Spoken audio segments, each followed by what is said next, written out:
जय हिंद साथियों, स्वागत है आप सभी को फिर से एक नए वीडियो में। तो फाइनली लेकर के आ चुका हूं आप सभी लोगों के लिए डिमांडेड यानी कि मैथ का फॉर्मूला लाइए सर। कल के वीडियो में आप लोगों ने काफी ज्यादा कमेंट किया कि सर मैथ का फॉर्मूला लाइए, तो आ चुका हूं लेकर के। ये वीडियो सीरीज मेरा फर्स्ट है और अगले आप लोगों के लिए 3 ऐसे वीडियो लेकर के आऊंगा जिसमें मैथ का पूरा जो क्लास 10th का मैथ का फॉर्मूला है वो सारे फॉर्मूला मैं आप लोगों को क्लियर करने वाला हूं बिल्कुल फ्री में। और साथ में जो मैं आप लोगों को कराऊंगा वो सबका आपको पीडीएफ भी मिलेगी। और पीडीएफ आपको कहां मिलेगा, इस वीडियो को अंत तक आपको देखना होगा। और अगर आप क्लास 10th के छात्र हो 2023 में आपको बोर्ड एग्जाम देना है तो ये वीडियो तो आपके लिए काफी इंपॉर्टेंट होने वाली है। और इस वीडियो में मैं आप लोगों को मैथ का शुरू से एकदम बेसिक से बिगिनर्स, अगर आप हो कुछ भी मैथ का फॉर्मूला अगर आपके पास नहीं है तो फिर अगर आप इस वीडियो को अंत तक देख लेते हो तो आपके मैथ के सारे फॉर्मूला आपको मिल जाएंगे। और साथ में जो मैं आप लोगों को करा रहा हूं यहाँ पे जो आप देख पा रहे हैं बहुत ज्यादा पेज है, यहाँ पे 8 पेज का यहाँ पे पीडीएफ है। और इस पीडीएफ को जो मैं अपने तरीके से तैयार किया हूँ, बेसिक से एकदम तैयार किया हूँ। इस सारे पीडीएफ आपको मिलेंगे भी कहाँ पे मिलेंगे, इस वीडियो को अंत तक देखते रहिएगा, मैं आप लोगों को बताऊंगा। चलिए वीडियो को शुरू करते हैं और आप लोगों को बताते हैं। और ये आप लोग अगर आप क्लास 10th के छात्र हैं तो इस वीडियो को लाइक करके अपने दोस्त लोग के साथ भी शेयर कर लीजिए, अपने ग्रुप में भी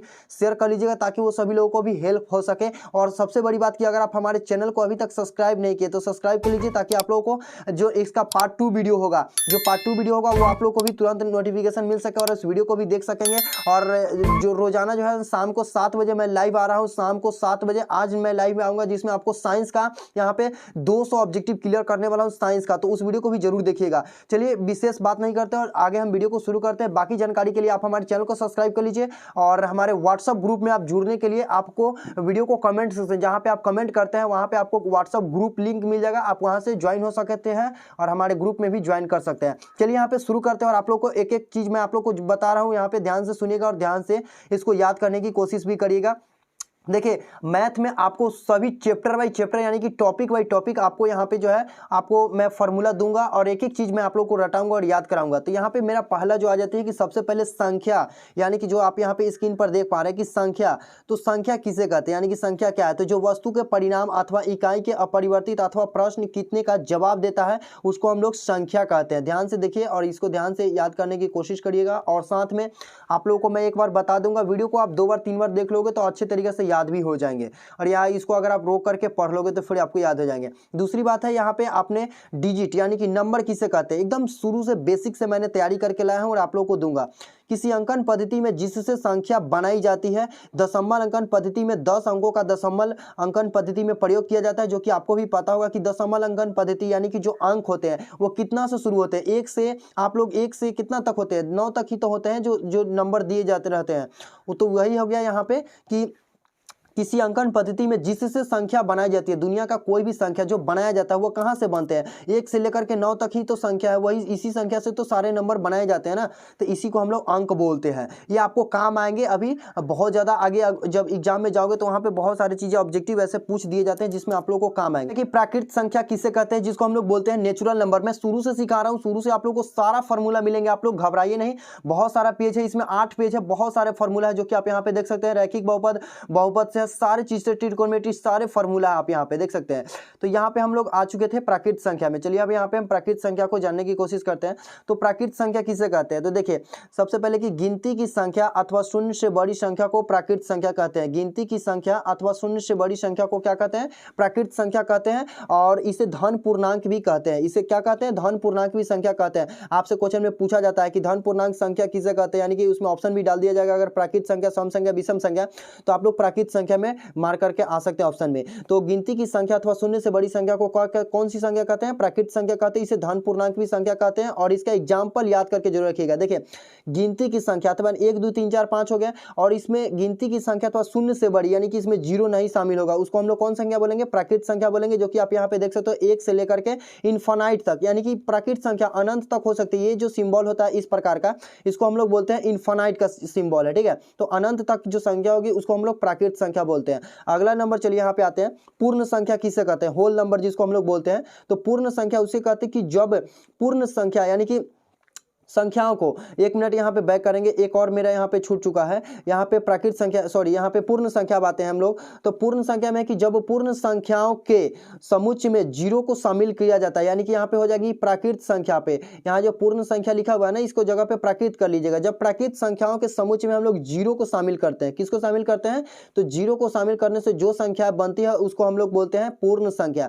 यहाँ पे पूर्ण संख्या नहीं होगा, शुरू में जो है जब पूर्ण संख्या, तो इस जगह पे आप लोग यहाँ पे प्राकृतिक संख्या कर लीजिएगा, प्राकृत संख्या। तो जब प्राकृत संख्याओं को समुच्चय में जीरो को शामिल किया जाता है, उससे जो संख्या बनती है उसको हम लोग पूर्ण संख्या कहते हैं, यानी कि जीरो से चालू हो जाती है और प्राकृत संख्या एक से चालू होती है। इस चीजों को आप लोग माइंड में रखिएगा। अगला नंबर है कि पूर्णांक संख्या किसे कहते हैं, जिसको हम लोग इंटीजर नंबर बोलते हैं। तो जब कोई पूर्ण संख्याओं के को धनात्मक और ऋणात्मक चिन्हों के साथ दर्शाया जाता है तो इनसे समुच्चय को पूर्णांक संख्या कहते हैं। यानी कि जब पूर्ण संख्या को, पूर्ण संख्या कौन संख्या, यानी कि 1 2 0 से शुरू होने वाली जो संख्या होती है पूर्ण संख्या होती है। इसी चिन्ह को, इसी नंबर को हम लोग जब प्लस माइनस के रूप में लिखते हैं, जैसे कि माइनस में 1 हो गया, माइनस में 2 हो गया या माइनस में 3, और इसी चिन्ह को जो आप यहाँ पे स्क्रीन पर देखिए नीचे की तरफ आप यहाँ पे जैसे में देख करके समझिए कि पूर्ण संख्या, जैसे कि यहाँ देखिए यहाँ पे कुछ माइनस में लिखा हुआ है, यहाँ पे कुछ प्लस में लिखा हुआ है। यानी कि पूर्ण संख्या को जब हम धनात्मक और ऋणात्मक चिन्हों के साथ दर्शाया जाता है, उन संख्याओं को हम लोग क्या बोलते हैं, पूर्ण संख्या बोलते हैं। नेक्स्ट नीचे की तरफ आएंगे, अभाज्य संख्या किसे कहते हैं। तो देखिए एक बड़ी वैसी प्राकृत संख्या है जो एक या अपने को छोड़कर किसी दूसरी संख्या से विभाजन न हो। यानी कि कोई भी ऐसी संख्या जो अपने को छोड़कर किसी भी दूसरी संख्या से विभाजन न हो, अभाज्य संख्या या रूढ़ संख्या कहलाती है। अभाज्य संख्या या कौन सी संख्या कहलाती है, रूढ़ संख्या कहलाती है। जैसे में देखिए 2 है, ये 2 अपने के अलावा किसी संख्या से भाग नहीं लग सकती है। 3 हो गया, 5 हो गया, 7 हो गया, 11। 11 में अपने के अलावा किसी दूसरी संख्या से भाग लग सकती है क्या? 11 को अगर हम किसी से भागा लगाएंगे एक से, यानी कि 11 मंत्र में एक एक काटेंगे तो 11 से ही लग रही है, इसके अलावा किसी दूसरी संख्या से भाग लग रही है तो नहीं लग रही है। और 13 को देख लीजिए, 13 ये खुद से स्वयं से भागा लगे, यानी कि वैसी संख्या जो केवल अपने से ही भागा लगे, इसके अलावा किसी दूसरी संख्या से भाग ना लगे, वैसी संख्या को हम लोग क्या बोलेंगे, अभाज्य संख्या बोलेंगे। ध्यान से रखिएगा इसको, अभाज्य संख्या। आपसे क्वेश्चन में पूछा जाता है कि इनमें से कौन सी अभाज्य संख्या है या अभाज्य संख्या नहीं है, तो आप लोग को ध्यान में रखिए वो संख्या जो अपने के केवल अपने से भागा लगे, दूसरा संख्या से उसको कोई मतलब नहीं, अपने से भागा लगे, उसी संख्या को हम लोग बोलते हैं अभाज्य संख्या। तो ये हो गया। अगला नंबर चलिए, अब भाज्य संख्या किसे कहते हैं। तो देखिए भाज्य संख्या किसे कहते हैं, तो भाज्य संख्या यानी कि कंपोजिट नंबर। तो इसको हम लोग करेंगे कि एक बड़ी वैसी प्राकृत संख्या जिसमें अपने या एक के अतिरिक्त तो कम से कम एक और संख्या से भाग लगे। अगर आपको इसको रोक करके, अगर चाहो तो वीडियो को रोक करके आप इस सबको कॉपी में नोट डाउन भी कर लेना, तो काफी वेस्ट होगा। तो देखिए यहाँ पे लिखा हुआ है कि एक बड़ी वैसी प्राकृत संख्या जिसमें अपने या अपने के अतिरिक्त कम से कम एक और संख्या से भाग लगे तो वैसी संख्या को यौगिक संख्या या भाज्य संख्या कहलाते हैं। अब जैसे में देखिए 4 है, तो 4 में अगर हम भागा लगाएंगे, 4 में भागा लगाएंगे तो क्या होगा, 4 में 2 से 2 दूना 4 हो जाएंगे, फिर 2 बचेगा, यानी कि 4 2 दूना 4 काटेंगे, यानी कि और देखिए 2 दूना 4 हो रहा है, और इसके बाद 4 कम भी 4 लग रहा है। अगर हम 6 को देखें, 6 को अगर तोड़ेंगे तो 2 तिहाई 6 हो जाएगा, 3 दूना 6 हो रहा है, 6 कम 6, मतलब कितना ज्यादा से लग रहा है। जबकि और अदर संख्या जो अभाज्य संख्या था, इसमें तो कोई दूसरा तो नहीं था, तो इसीलिए यानी कि भाज्य संख्या जो अपने के अलावा किसी और संख्या से भाग लग जाएगा, एक दो और संख्या से भाग लग जाए, वैसी संख्या को हम लोग बोलेंगे भाज्य संख्या। 15 में देखिए 3 5 15, 5 ही 15 हो जाएंगे, या 15 कम 15 मतलब 3 बार टूट रहा है, तो ऐसी संख्या को हम लोग बोलेंगे भाज्य संख्या। चलिए हम नेक्स्ट की तरफ आगे बढ़ते हैं। यहाँ पे अब आ जाती है नेक्स्ट मेरा कि सह अभाज्य संख्या, जिसको को प्राइम नंबर बोलते हैं। तो सह अभाज्य संख्या आपसे कई बार पूछा जाता है कि इनमें से कौन सी सह अभाज्य संख्या है, बहुत वेरी वेरी इंपॉर्टेंट है, इसको आप अच्छा से ध्यान से समझिएगा। देखिए वैसी 2 या 2 से अधिक प्राकृत संख्या है, वैसी 2 या 2 से अधिक प्राकृत संख्या है जिनका मौसा, ध्यान से समझिएगा, जिनका मौसा 1 हो, वैसी 2 या 2 से अधिक प्राकृत संख्याएं जिनका मौसा 1 हो, कितना हो, 1 हो, उसे सह अभाज्य संख्याएं कहते हैं। उसे क्या कहते हैं, सह अभाज्य संख्या कहते हैं। अब जैसे में देखिए 5 7 का अगर मौसा निकालिएगा, 5 और 7 का इस प्रकार से भी निकालिएगा तो 5 कम 5 या कुछ नहीं लग रहा है, 7 के साथ रह जाए, फिर 7 लगे, मतलब जिनका मौसा अगर हम निकाले तो मौसा निकालने का उनका 1 आ जाएगा। तो याद रखा जाएगा, आपसे पूछा जाता है कि जिन संख्याओं का मौसा 1 होता है वो क्या कहलाता है, तो याद करके रखिएगा, सहअभाज्य संख्या कहलाता है। बहुत सारे लोगों को पता नहीं होगा, लेकिन आप लोग याद करके रखिए कि जिन संख्याओं का मौसा 1 होता है, वैसी कौन सी संख्या है जिनका मौसा 1 होता है, तो उसका राइट आंसर हो जाएगा सहअभाज्य संख्या। कई बार एग्जाम में पूछा गया है, आप लोग इसको याद कर रखिएगा कि जिनका मौसा 1 हो, यहाँ से क्वेश्चन पूछा जाता है कि जिनका मौसा 1 हो वो क्या कहलाती है, तो सहअभाज्य संख्या कहलाती है। आप लोग इसको याद करके रखिएगा, बहुत इंपॉर्टेंट क्वेश्चन और बहुत इंपॉर्टेंट फॉर्मूला है ये सभी। अगला है आपका सम संख्या किसे कहते हैं, तो देखिए वे प्राकृत संख्या है जो 2 से विभाजित हो, सम संख्या कहलाती है। वे प्राकृत संख्या है जो 2 से पूर्णतः विभाजित हो, वो सम संख्या कहलाती है। यानी कि वैसी संख्या जो 2 से विभाजित हो जाए, जो 2 से विभाजित हो जाए उसको हम लोग कौन संख्या बोलेंगे, तो सम संख्या बोलेंगे, इवन नंबर बोलेंगे। कौन संख्या, इवन नंबर बोलेंगे, जो 2 से विभाजित हो जाए। जैसे में देख लीजिए एग्जाम्पल में 2 4 6 8 10 12 इस प्रकार का जो भी संख्या होगा उसको हम लोग सम संख्या बोलते हैं। कौन संख्या, सम संख्या। अगला है विषम संख्या किसे कहते हैं। तो विषम संख्या देखिए वे प्राकृत संख्या है जो 2 से विभाजित नहीं हो, जिसमें केवल उसी संख्या किसी अन्य विषम संख्या से पूरा पूरा भाग लगे तो विषम संख्या कहलाती है। कहने का मतलब है कि वे प्राकृत संख्या कहने का मतलब 1 से शुरू होने वाला प्राकृत संख्या जो 2 से विभाजित हो, जिसमें केवल उसी संख्या से विभाजित लगे या किसी अन्य विषम संख्या से भाग लगे। तो विषम संख्या कौन हो सकता है? 1 3 हो जाएगा, 7 हो जाएगा, 5 हो जाएगा, 13 हो जाएगा, 19 हो जाएगा, 23 हो जाएगा। ये सभी कौन सी संख्या है जो कि जैसे में आप यहाँ पे नीचे में देख सकते हो, ये सारे ऐसे संख्या है जो विषम संख्या है और साथ में अभाज्य संख्या भी है, जिसमें केवल अपने के अलावा किसी दूसरी संख्या से भाग ना लगे, उसे हम लोग विषम संख्या भी कहते हैं। अगला नंबर है परिमेय संख्या, जो मोस्ट इंपोर्टेंट आप लोगों को काफी ज्यादा पूछा जाता है। इनमें से कौन सी परिमेय संख्या है? हर बार आपने देखा होगा कि एग्जाम में काफी ज्यादा पूछा जाता है ये चीजें। तो परिमेय संख्या किसे कहते हैं, ठीक है। अगला, तो परिमेय संख्या किसे कहते हैं? तो जिन संख्याओं को P बटा Q के रूप में दर्शाया जा सके, जिन संख्याओं को P बटा Q के रूप में दर्शाया जा सके उसे परिमेय संख्या कहते हैं। जिन संख्याओं को P बटा Q के रूप में दर्शाया जा सके उसे कौन संख्या कहेंगे? परिमेय संख्या कहते हैं। जहां ये इंपॉर्टेंट हो जाता है मेन, कि जहां PQ पूर्णांक है और PQ पूर्णांक है तथा P is equal not zero, ऊपर वाला जीरो नहीं होना चाहिए। देखिए PQ कहने का मतलब है कि P ऊपर और बटा में नीचा Q हो जाता है, ठीक है। तो PQ नॉट जीरो, PQ को जो है ना वो जीरो नहीं होना चाहिए। अगर ऊपर में कोई जीरो हो जाएगा फिर नीचे में अगर मान लीजिए 4 हो जाएगा तो ये इनफाइनाइट हो जाएगा, ये अनंत हो जाती है यानी कि। तो ये चीजें नहीं होनी चाहिए, इसका कोई डिफाइंड ही नहीं होती है। तो ये ऊपर वाला जीरो नहीं होना चाहिए, इसलिए यहाँ पे ये चीजें आ जाती है कि जिन संख्याओं को P बटा Q के रूप में दर्शाया जा सके, P बटा Q के रूप में उसको लिखा जा सके, उसको परिमेय संख्या कहते हैं। जैसे में जहाँ PQ पूर्णांक है तथा Q is equal not zero. अब जैसे कि कोई भी बट्टा वाला रूप में होगा, अगर मान लिया जाए कोई √3 बटा 2 होगा तो क्या ये परिमेय संख्या नहीं है? क्योंकि ये बट्टा के रूप में आ गया ना, फिर PQ के रूप में आ गया। मान लीजिए √3 है तो √3 क्या है? √3 एक अपरिमेय संख्या हो गया। रूट मान लीजिए 7 हो गया, ये अपरिमेय संख्या होगा जो कि एक सिंपल में है, ठीक है। जबकि ये रूट में है, रूट PQ के रूप में नहीं आ सकता है। तो ये हो गया। और एक और बताना चाहूँगा, जैसे कि यहाँ पे माइनस में भी रहेंगे, चाहे कोई नंबर डायरेक्ट रहेगा। जैसे मान लीजिए आपसे पूछा जाएगा 5 है तो 5 कौन सी संख्या है? तो परिमेय संख्या हो सकती है, क्योंकि इसके बटा में हम फिर 1 डाल देंगे तो ये बन जाएगा परिमेय संख्या, ठीक है।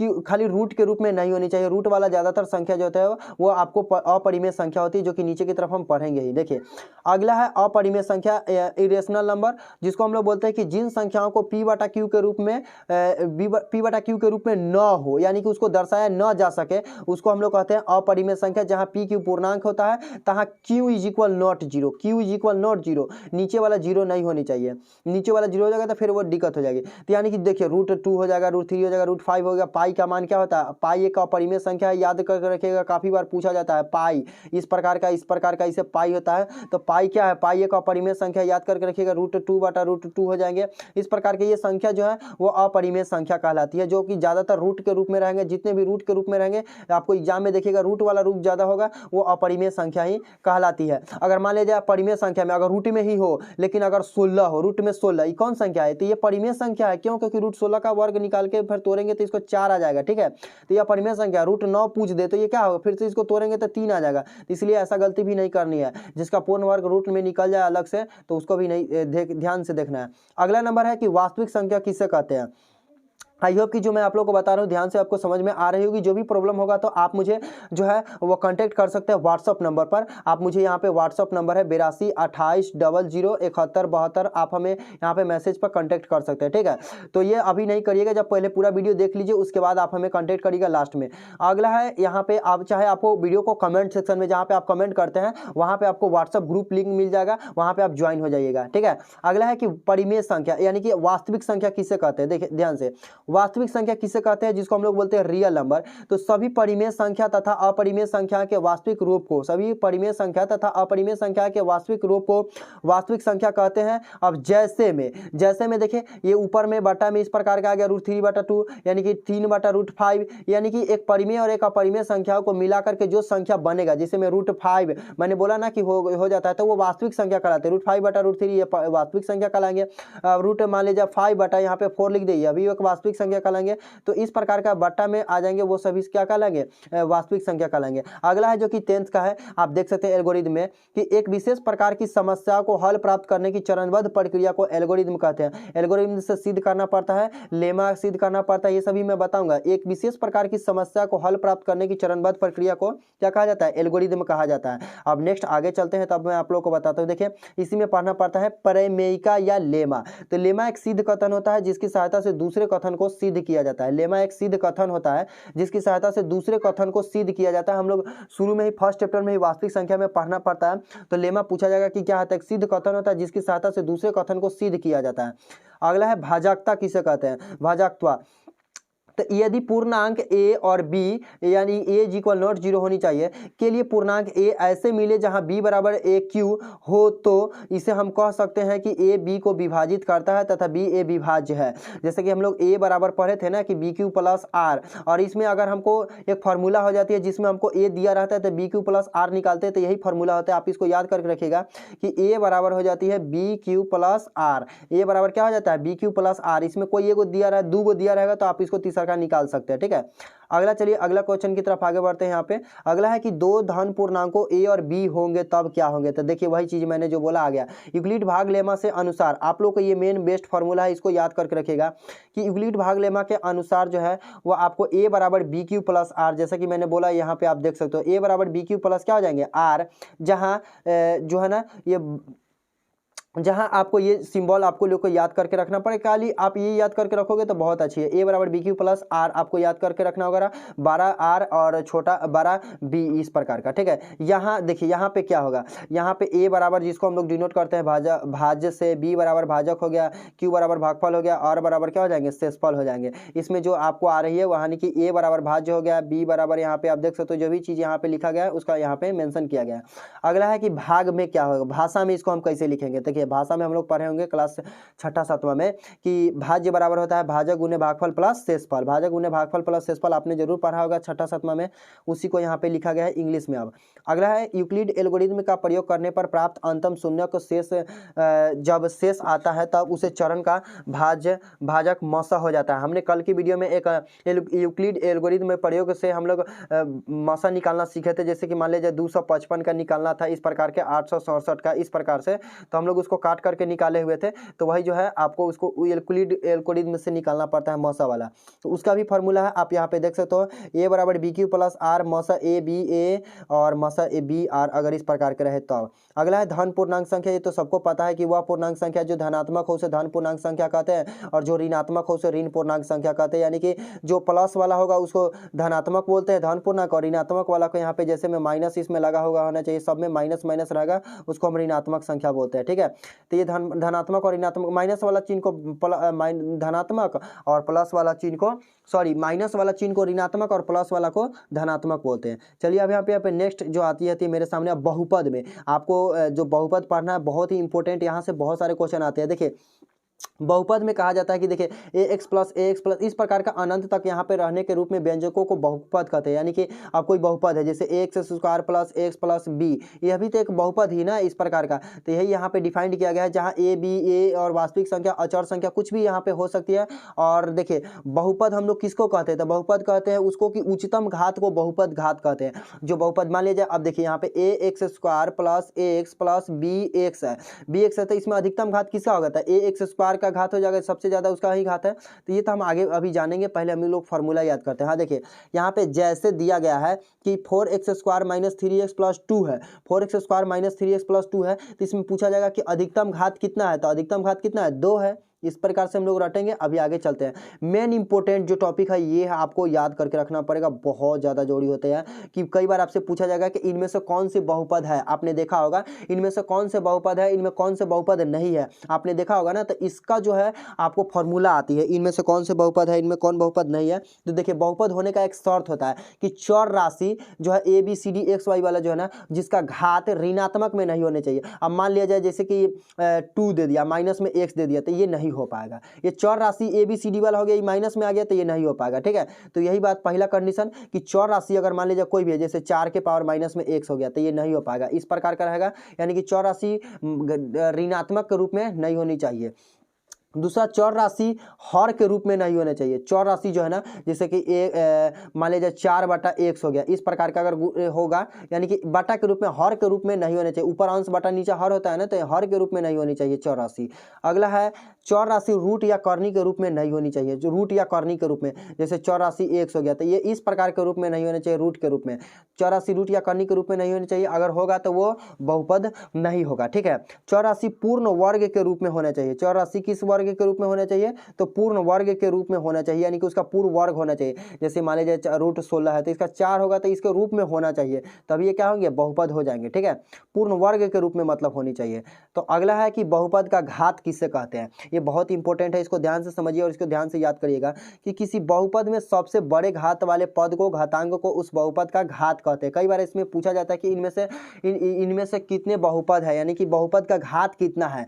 तो जो सबसे ज्यादा है, जैसे ऊपर वाला में देखिए बहुपद लिखा हुआ है कि एक्स क्यू, मैं आप लोगों को थोड़ा सा जूम करके आप लोगों को बताना चाहूंगा। देखिए यहाँ पे लिखा हुआ है कि एक्स क्यू 7x² 5x और 4 लिखा हुआ है। इसमें अगर देखा जाए तो एक्स के सबसे बड़ा घात वाला पद कौन है? एक्स क्यू वाला है, जो कि आप यहाँ पे ध्यान से देख सकते हैं, एक्स क्यू वाला है कि नहीं? तो एक्स क्यू, तो इसमें अधिकतम घात कितना हो जाएगा? इसका अधिकतम घात हो जाएगा, यहाँ पे देख सकते हैं, इसका अधिकतम घात 3 हो जाएगा, अतः इस बहुपद को घात 3 हो जाएगा। यानी कि पूरे ये बहुपद जो दिया गया है, ये बहुपद एक बार फिर से रोक करके बताऊंगा।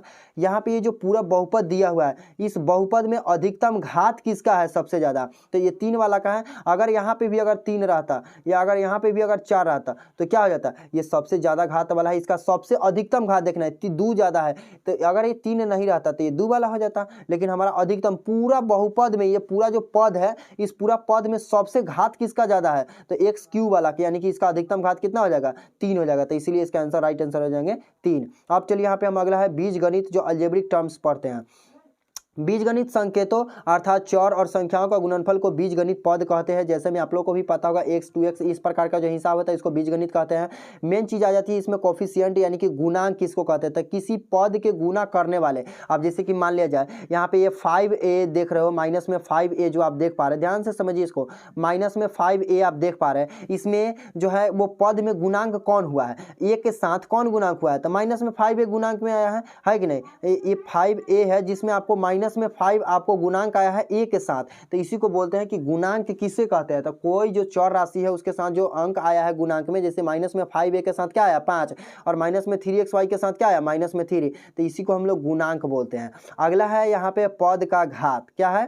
पद का घात, इसको ध्यान से समझिए। पद का घात में है कि पद के सभी चर के घातांकों का योगफल, पद के सभी चर के घातांकों का योगफल उस पद का घात कहलाता है। पद के सभी चर के घातांक का योगफल, यानी कि कितने उसमें घात है, तो उसको हम लोग बोलते हैं डिग्री ऑफ टर्म्स, यानी कि उसमें कितना घात है सभी में। जैसे में देखिए 5x² और yz है, 5x² yz है ना, इसका घात है, देखिए तो घात इसमें कितना हो जाएगा? x में 2 गो है, ध्यान से समझिएगा, और y में 1 गो है, कुछ नहीं, तो z में 1 गो है, तो 2 गो इसका, 3 गो, 1 गो इसका, 4 गो, यानी कि x में 2 गो हो गया, y में 1 गो है, कुछ नहीं, तो इसके पावर 1 है, और z में कुछ नहीं, तो इसके पावर भी 1 है, तो 2 3 1 4, तो इसका अधिकतम घात कितना हो जाएगा? यानी कि घात तो 4 गो हो गया, 3a का घात कितना होगा? a होगा, 3a लिखा हुआ, कुछ नहीं, बस यहाँ पे अगर आपको लिखा रहेगा, मान लीजिए 5x, तो इसका अधिकतम घात कितना हो जाएगा? ऊपर कुछ नहीं, तो 1 है, तो इसका अधिकतम घात हो जाएगा x, ठीक है। अगर मान लिया जाए 5xy लिखा रहेगा, तो 5x में तो देखिए x के पावर 1 है, y के पावर, जिसके चिन्ह के पावर कुछ नहीं रहता है तो उसके पावर में घात 1 रहता है। अगर एक और एग्जांपल देना चाहूँगा, यहाँ पे मैं व्हाइट पेज पर आ जाता हूँ, थोड़ा सा यहाँ पे ध्यान से समझिएगा, बहुत इंपॉर्टेंट होता है। देखिए अगर 3x² रहेगा, ठीक है, और y रहेगा और z रहेगा, तो इसका अधिकतम घात कितना होगा? आप मुझे इस वीडियो को नीचे कमेंट करके जल्दी फटाफट बताइए। 3x² इसका अधिकतम घात कितना होगा? तो 2 गो इसका है, y के पावर 1 है, और z के पावर 1 रहेगा, तो कितना हो जाएगा? 2 1 3 1 4 हो जाएगा। और इसी में अगर मान लीजिए 3x के पावर क्यू हो जाएगा, y के पावर स्क्वायर हो जाएगा, z हो जाएगा, तो इसका अधिकतम घात कितना हो जाएगा? तो 3 2 5, और z के पीछे नहीं है तो 1 हो जाएगा, इसका पावर 1 में हो जाएगा।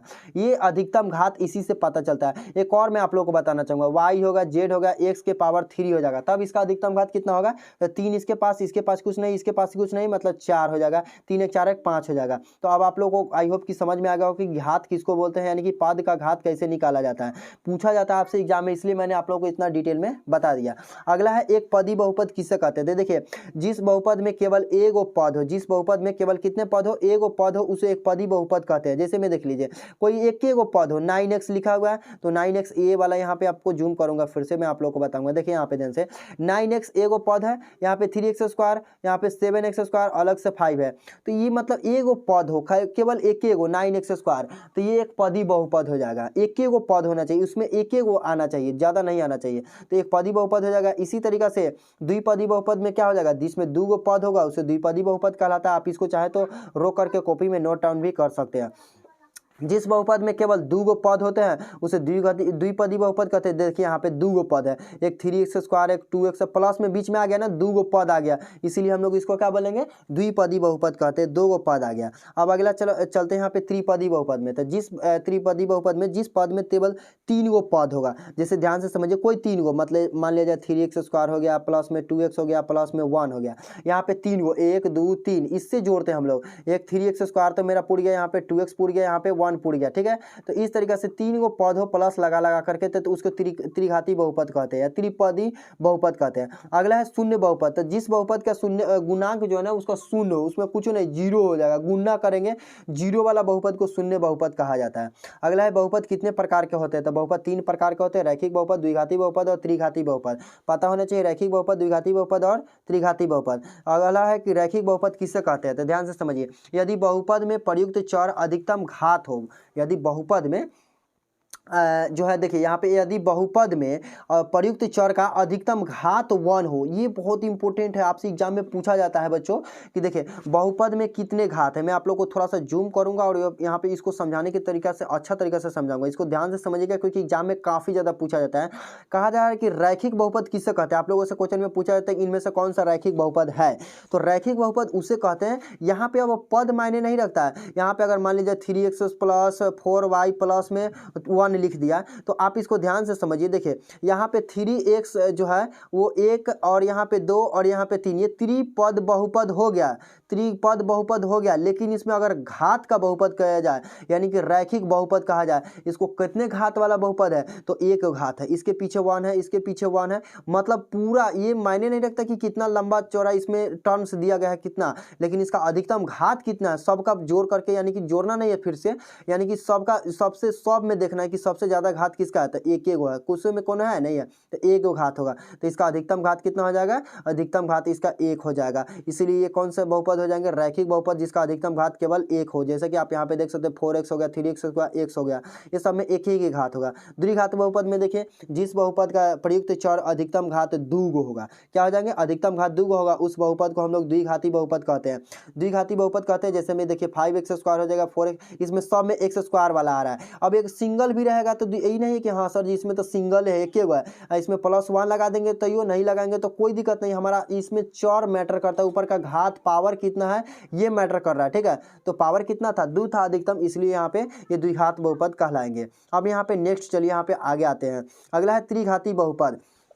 त्रिघाती बहुपद में क्या होती है कि जिस बहुपद में प्रयुक्त चर मान अधिकतम 3 घात हो, यहाँ पे भी देखिए x के पावर 3 हो गया, x क्यू के पावर प्लस में 1 हो गया, यानी कि अधिकतम घात 3 होना चाहिए, इसके पावर 3 प्लस, ये मायने नहीं रखता कि कितना लंबा है, अगर एक भी हो यानी कि उसका ऊपर का पावर देखना है खाली, जिसमें सबसे ज़्यादा घात होना चाहिए 3। और इन सब पर जब ऑब्जेक्टिव क्वेश्चन मैं कराऊंगा तो उसमें आपको ज़्यादा से ज़्यादा क्लियर हो जाएगी। तो इसके लिए आपको मैंने बोला ना कि चैनल को सब्सक्राइब कर लीजिए, यहाँ पे सब्सक्राइब वाला बटन होगा, वहाँ पे आपको सब्सक्राइब कर लीजिए, चैनल को सब्सक्राइब कर लीजिएगा, तो जब भी मैं ऑब्जेक्टिव क्वेश्चन कराऊंगा तो वहां पे आपको काफी ज्यादा क्लियरिटी आएगी। और इस वीडियो को अगर आपको समझ में नहीं आ रही है थोड़ा बहुत, तो आप इस वीडियो को दोबारा देखिए, क्योंकि फार्मूला अगर आपने सीखा हो तो काफी अच्छे तरीके से समझ में आ रहे होंगे, और नहीं सीखे हैं तो आप लोग इस वीडियो को दोबारा देखिए क्योंकि काफी इंपॉर्टेंट है एग्जाम के लिए। अगर आपने इसको रट लिया होगा तो आपको 10 नंबर तो ऐसे ही क्लियर हो जाएंगे, ठीक है।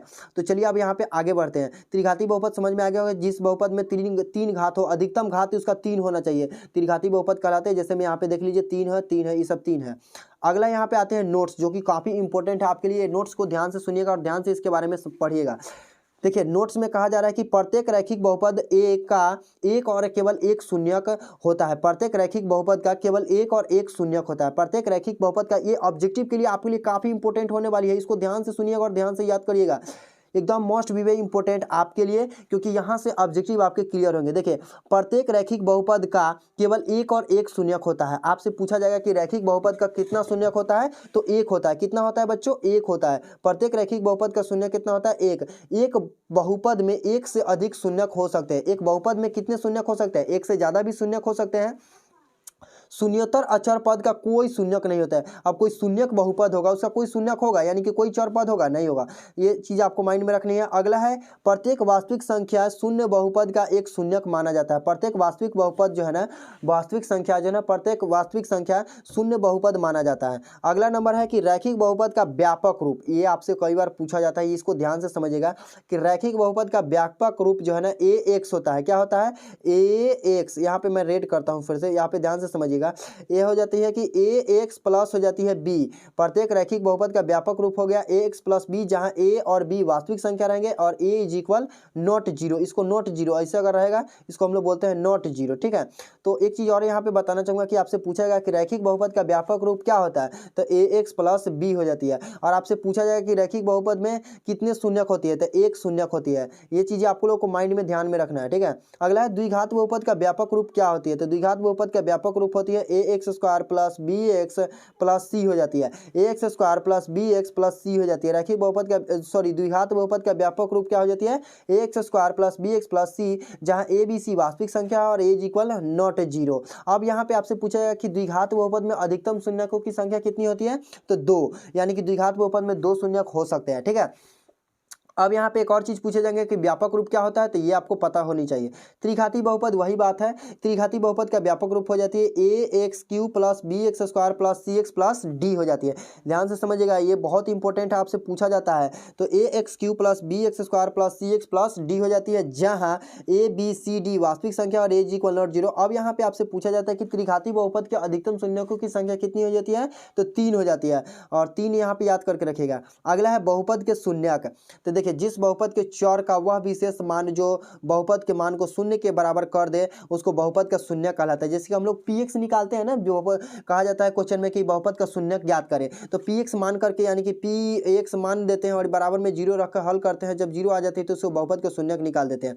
देखिए, यहाँ पे एक और चीज है कि एक वास्तविक संख्या a बहुपद px का शून्य कहलाता है यदि pa बराबर जीरो। मैंने बोला ना, pa अगर रख करके यहाँ पे जीरो रख करके आगे निकालेंगे तो वास्तविक संख्या क्या कहलाएंगे, जीरो कहलाते हैं। चलिए, यहाँ पे हम नेक्स्ट जो आपके सामने मोस्ट भी इंपॉर्टेंट है कि दो संख्या, ये आपको बहुत इंपॉर्टेंट है, इसको याद करके रखिए कि दो संख्या या दो से अधिक संख्याओं के गुणनफल क्या होते हैं। दो या दो से अधिक संख्याओं के गुणनफल के लिए जो ऑब्जेक्टिव है आपके लिए कि दो संख्याओं का गुणनफल क्या होता है, दो संख्याओं का गुणनफल होता है बराबर लसा गुने मौसा। इसको हम जूम करके फिर से आप लोगों को बताने की कोशिश करूंगा। देखिए यहाँ पे ध्यान से कि दो संख्याओं का गुणनफल बराबर क्या होता है, लसा गुने मौसा। दो संख्याओं का गुणनफल क्या हो जाती है, लसा गुने मौसा। अगला नंबर है कि एक अपरिमेय संख्याओं का ऋण अपरिमेय होता है। आपसे ऑब्जेक्टिव में पूछा जाएगा, एक अपरिमेय संख्याओं का ऋण अपरिमेय होता है। एक अपरिमेय संख्याओं का ऋणात्मक यानी कि क्या हो जाएंगे, अपरिमेय ही होते हैं। इसको भी याद करके रखिएगा। अगला है कि एक अपरिमेय और एक परिमेय संख्या हो, जब एक अपरिमेय और एक परिमेय संख्या हो तो 1/, अपरिमेय होता है। एक या अपरिमेय और एक परिमेय संख्या को जब हम सिद्ध करने चलेंगे तो उसका हमेशा 1/a ही आंसर होगा। ठीक है, इसको याद करके रखिएगा, ऑब्जेक्टिव के लिए बेस्ट है। यदि a अपरिमेय संख्या हो और 1/a अपरिमेय होगा, यदि एक a जो है ना a एक अपरिमेय संख्या होगा तो 1/a भी अपरिमेय संख्या ही कहलाएगा। कहने का मतलब a अगर अपरिमेय है और 1/a भी लिखेंगे तो वह भी अपरिमेय संख्या ही कहलाएगा। ठीक है, अगला नंबर है कि यदि एक परिमेय जीरो और एक अपरिमेय संख्या का गुणनफल और भागफल अपरिमेय होता है, यानी कि कहने का मतलब है कि परिमेय संख्या अगर जीरो है और एक अपरिमेय संख्या गुणनफल होगा तो उसका अपरिमेय संख्या होता है। अगला नंबर है कि यदि अभाज्य p के क्यू स्क्वायर को विभाजित करता है तो पी क्यू भी विभाजित करेगा। जब हम लोग सिद्ध करते हैं √3 वाला अपरिमेय संख्या है कि नहीं, तो उसमें ये काम आती है। आपने देखा होगा कि यदि अभाज्य संख्या p और q में कोई उभयनिष्ठ गुणनखंड नहीं है, यानी कि अभाज्य नहीं है, तो p और q को भी विभाजित करेगा। ठीक है, अगला है कि परिमेय संख्या का दशमलव प्रसार शांत या अशांत अनावर्ती होती है। ये इंपॉर्टेंट है, ऑब्जेक्टिव में कई बार आपसे पूछा जाता है कि परिमेय संख्या का दशमलव प्रसार कैसा होता है, तो शांत या अशांत अनावर्ती होती है। शांत या अशांत अनावर्ती होते हैं, इसको याद करके जरूर रखिएगा। अगला नंबर है आपके सामने कि वह संख्या जिसका दशमलव प्रसार शांत या अशांत अनावर्ती होती है कौन संख्या कहलाती है, तो परिमेय संख्या कहलाती है। अभी मैंने बताया ऊपर में कि परिमेय संख्या का दशमलव प्रसार क्या होती है, शांत या अशांत अनावर्ती। तो जिन संख्याओं का शांत या अशांत आवर्ती होती है वो क्या कहलाती है, परिमेय संख्या कहलाती है। चलिए यहाँ पे आई होप कि देखिए जो मैं आप लोग को एकदम बहुत मेहनत लगा है इन सभी चीज़ों को तैयारी करने में, बहुत ज़्यादा यहाँ पे एक एक चीज़ को मैंने यहाँ पे तैयारी करके लाया हूँ, बहुत इंपॉर्टेंट है। अगर आपको ये पसंद आ रही है, अगर आप यहाँ तक वीडियो को देख रहे हैं तो फिर से आपको बोलूँगा कि अगर आपने अभी तक वीडियो को लाइक नहीं किया है तो लाइक कर दीजिए, चैनल को सब्सक्राइब कर लीजिए, बेल आइकन को प्रेस करके नोटिफिकेशन को ऑन जरूर कर लीजिएगा और दोस्त लोग के साथ भी शेयर करते रहिए। अब यहाँ पे अपने ग्रुप में भी फैला दीजिए इसको। चलिए यहाँ पे अब नेक्स्ट है, यहाँ पे यदि परिमेय संख्या, मैं आप लोग को बता दूं कि जितना मैं आप लोग को डीपली पढ़ा रहा हूँ, डीपली ये चीज़ें मैं रटा रहा हूँ ना, अगर आपने इसको बेहतर तरीके से कर लिया तो मैथ का एक भी फार्मूला आपको छूटने नहीं जा रहा। और फिर मैथ में आप लोग को यहाँ पे 50 से जो 60% जो आप लोग को फार्मूला से बेस्ड होता है वो सारे आपको यहाँ पे क्लियर हो जाएंगे और बेहतर मार्क्स आएंगे। 95+ आपको जो है ना लाने से कोई रोक नहीं सकता, 100 में 100 मार सकते हैं अगर आपने इस चीज़ों को बढ़िया तरीके से तैयारी कर लिया। अगला है, यदि परिमेय संख्या p बटा q के रूप में हो जहां pq पूर्णांक है तथा q इक्वल नॉट 0 हो तो q का अभाज्य गुणनखंड अगर इस के रूप में हो 2x के, मैं फिर से आप लोगों को बताऊंगा। देखिए यहाँ पे लिखा हुआ है कि 2 के पावर x गुने 5 के पावर m, या 2 के पावर m है और यहाँ n है के रूप में होगा तो परिमेय संख्या का दशमलव प्रसार क्या हो जाएगा, शांत हो जाएगा। तो अब क्या हो जाएगा, उसका दशमलव प्रसार शांत हो जाएगा। अगला है कि यदि कोई परिमेय संख्या, यदि कोई परिमेय संख्या जो है, आप यहाँ पे ध्यान से देखिए, परिमेय संख्या p बटा 2 के पावर x गुने 5 के पावर m या 2 के पावर p के पावर 2x या p के पावर m के रूप में हो में बदला जा सके तो उसका दशमलव प्रसार शांत होता है। ये सभी जब मैं क्वेश्चन बनाऊंगा तब आप लोग को याद आएगा, तब आप लोग समझोगे। यहाँ पे ये क्या याद करके रखिए कि p बटा x के 2 के पावर n गुने 5 के पावर m इस प्रकार का रहना चाहिए।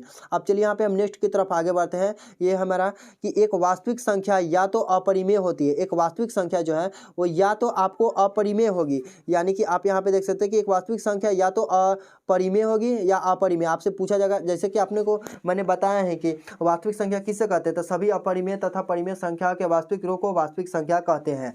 अगला है कि अपरिमेय का दशमलव प्रसार क्या होता है, अशांत अनावर्ती होती है। आपसे क्वेश्चन में पूछा जाएगा कि अपरिमेय संख्याओं का दशमलव प्रसार क्या होती है, तो अशांत आवर्ती होती है। अपरिमेय संख्या का दशमलव प्रसार अशांत आवर्ती होती है। अब नेक्स्ट जो लास्ट है आपके सामने, मोस्ट वेरी इंपॉर्टेंट ऑब्जेक्टिव के लिए, जो काफ़ी इंपॉर्टेंट होगा आपके लिए, इसको आप लोग ध्यान से जरूर सुनिएगा और ध्यान से इसको याद करके रखिएगा। आपसे ऑब्जेक्टिव में पूछा जाता है जो कि काफ़ी इंपॉर्टेंट है। 0 एक पूर्ण संख्या है। 0 पूछा जाएगा कि 0 कौन सी संख्या है, तो कौन सी संख्या बोलेंगे, पूर्ण संख्या बोलेंगे। 0 कौन सी संख्या है, तो पूर्ण संख्या है। अगला है कि 0 का व्युत्क्रम नहीं होता है। इसको याद करके रखिएगा कि 0 का व्युत्क्रम नहीं होता है। 0 का क्या होता है, व्युत्क्रम, यानी कि उल्टा नहीं होती है। और 0 कौन सी संख्या है, तो पूर्ण संख्या है। 0 परिमेय संख्या है। 0 कौन सी संख्या है, परिमेय संख्या। पाई अपरिमेय संख्या है। मैंने इसको बेस्ट तरीका से इसको तैयार किया है, एकदम आप लोगों को एक एक ऑब्जेक्टिव के साथ में भी तैयारी किया है, ठीक है। तो यहाँ पे 0 क्या है, अपरिमेय संख्या, और इसके बाद परिमेय संख्या, और पाई क्या है, अपरिमेय संख्या। इसको याद करके रखिएगा। अगला है पहली संख्या बराबर क्या होती है, आपसे पूछा जाता है पहली संख्या बराबर क्या होती है, तो मसा गुने लसा बटा दूसरी संख्या। पहली संख्या बराबर क्या होती है, मसा गुने लसा बटा दूसरी संख्या। पहली संख्या बराबर होती है मसा गुने लसा बटा दूसरी संख्या। मसा गुने लसा बटा दूसरी संख्या। दूसरी संख्या बराबर क्या होती है, तो मसा गुने लसा बटा पहली संख्या। दूसरी संख्या बराबर होती है कि मसा गुने लसा बटा पहली संख्या। दूसरी संख्या बराबर मसा गुने लसा बटा पहली संख्या। और अगर यहाँ पे नेक्स्ट जो आगे की तरफ आएंगे, यहाँ पे है कि मौसा बराबर क्या होती है, मौसा बराबर हो जाती है कि दो संख्याओं का गुणनफल बटा लसा। मौसा बराबर हो जाती है कि दो संख्याओं का गुणनफल बटा लसा। मौसा बराबर हो जाएंगे दो संख्याओं का गुणनफल बटा लसा। अगला इसी में आ जाती है, इसी से रिलेटेड बनता है। देखिए यहाँ पे पहली संख्या गुने दूसरी संख्या बराबर हो जाएगी दोनों संख्याओं का गुणनफल। ये सभी चीज़ आप लोगों को याद रखना होगा। इसको स्क्रीनशॉट ले सकते हैं या अपने कॉपी में नोट डाउन जरूर कर लीजिएगा कि पहली संख्या गुने दूसरी संख्या बराबर क्या हो जाएगी, दो संख्याओं का गुणनफल बराबर हो जाएंगे। अगला है कि भिन्न बराबर क्या हो जाती है, भिन्न बराबर क्या हो जाती है, तो भिन्न बराबर हो जाती है अंशों का लसा बटा हरों का लसा। भिन्न बराबर अंशों का लसा बटा हरों का लसा। अगला है भिन्न का मौसा अगर निकालना होगा तो अंशों का मौसा बटा हरों का लसा। जब हम लोग इसको क्वेश्चन करेंगे तो वहाँ पे काफ़ी इंपॉर्टेंट होगी। और यहाँ पे एक और इंपॉर्टेंट जो मैंने इसको कोष्ट में लिख करके रखा है कि औसत बराबर क्या होती है, तो कुल राशि का योग बटा कुल संख्या। कुल राशि का योग बटा कुल संख्या। तो यहाँ पे मैंने 8 पेज में मैंने मैंने इसको लिख करके लाया, जो कि आप यहाँ पे देख सकते हो कि काफ़ी इंपॉर्टेंट आपके लिए। और वीडियो थोड़ी सी तो लंबी हो गई है, लेकिन आई होप कि आप लोगों को ये मैंने क्लियर कर दिया। और अगले 3 वीडियो और लेकर के आऊँगा, 3 से 4 वीडियो, जिसमें आप लोगों को मैथ का पूरा फॉर्मूला मैं आप लोगों को यहाँ पे क्लियर कर दूंगा। आप यहाँ पे देख सकते हो कि सारे क्वेश्चन मैंने क्लियर कर दिया। इसी तरीके से मैं आप लोगों को चैप्टर बाय चैप्टर, ये फर्स्ट चैप्टर का था, बहुपद चैप्टर और वास्तविक संख्या जो चैप्टर था। अगला जो आपके लिए यहाँ पे समांतर श्रेणी बच गया, उसके बाद आप लोगों के यहाँ पे द्विघात समीकरण हो जाएंगे, इससे रिलेटेड फार्मूला हो जाएंगे बहुत सारा। उसके बाद एपी का बच गया, समांतर श्रेणी जिसको हम लोग बोलते हैं। उसके बाद उसी में आ जाती है बहुत सारी चीज़ें। अभी अभी आपके पास त्रिकोणमिति होगा, तदात्मय हो गया, बहुत सारी चीज़ें हैं जिसको फार्मूला अगर आप देखना चाहते हैं तो इसके लिए आपसे एक ही रिक्वेस्ट है, वीडियो को लाइक करिए और चैनल को सब्सक्राइब कर लीजिए। वहाँ पे सब्सक्राइब लिखा हुआ होगा तो सब्सक्राइब कर लीजिए, बेल आइकन को प्रेस करके नोटिफिकेशन को ऑन जरूर कर लीजिए। अपने ग्रुप में शेयर करिए इसको, वीडियो को लाइक करके अपने दोस्तों लोग के साथ भी शेयर कर लीजिए, ताकि वह भी लोग सीख पाएंगे। और हाँ, नेक्स्ट वीडियो आपको किस टॉपिक पर चाहिए और ये वीडियो आपको कैसा लगा, आप मुझे इस वीडियो को नीचे कमेंट करके जरूर बताइएगा। और इसका पार्ट 2 वीडियो देखना चाहते हैं तो आप इसमें वीडियो को नीचे कमेंट करके मुझे जरूर बताइए कि पार्ट 2 जल्दी से लाऊं। ये पार्ट 1 वीडियो था, पार्ट 2 जल्दी से देखने के लिए आप हमारे इस वीडियो को नीचे कमेंट करके जरूर बताइएगा। चलिए मिलेंगे एक नेक्स्ट वीडियो में। वीडियो काफ़ी ज़्यादा लंबी हो चुकी है, कोई बात नहीं, लेकिन आप लोगों ने बेहतर तरीके से सीखा, मुझे यही आशा है। और इसका नेक्स्ट वीडियो मैं जल्दी लेकर के आऊँगा। इसके लिए आप मुझे कमेंट करके शेयर करके इसको दबा करके शेयर करिए। इस वीडियो पर लाइक आ जानी चाहिए, 1000 लाइक मैं आप लोग के लिए एम कर रहा हूँ। 1000 लाइक फटाफट आप लोग इसको कर दीजिए। चलिए मिलते हैं नेक्स्ट वीडियो में, तब तक के लिए जय हिंद।